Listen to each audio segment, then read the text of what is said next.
grinder disc o grinding disc o bala ng grinder. Nagkalat to ngayon sa online platforms natin. Nabili ko sa Lazada, parang 60 pesos o parang ganun yung presyo niya.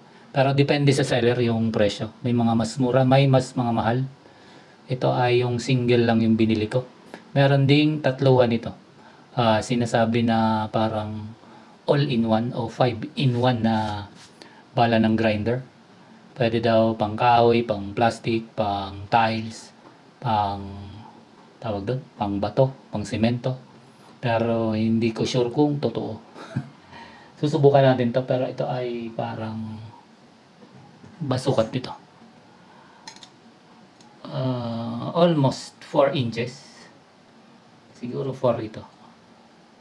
O kaya 10 ba? 10 ba yun? 10 cm. So, susubukan na natin to sa mga material na kaya niyang putulin.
So, nakita nyo na yung various applications niya.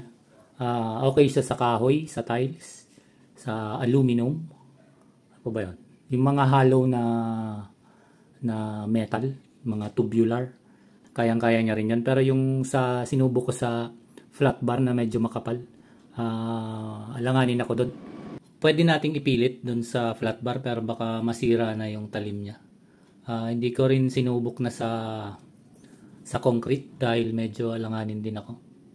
So may limitations din to, pero pwede nyo ring subukan kung tatlo o dalawa yung binili nyo. Sa akin kasi isa lang kaya hindi ko na sinugal, baka masira. Anyway, yan na yung ating grinding disc. Maglalagay na lang ako ng link sa comment para makapili kayo kung saang store kayo pwede makakuha ng ganito.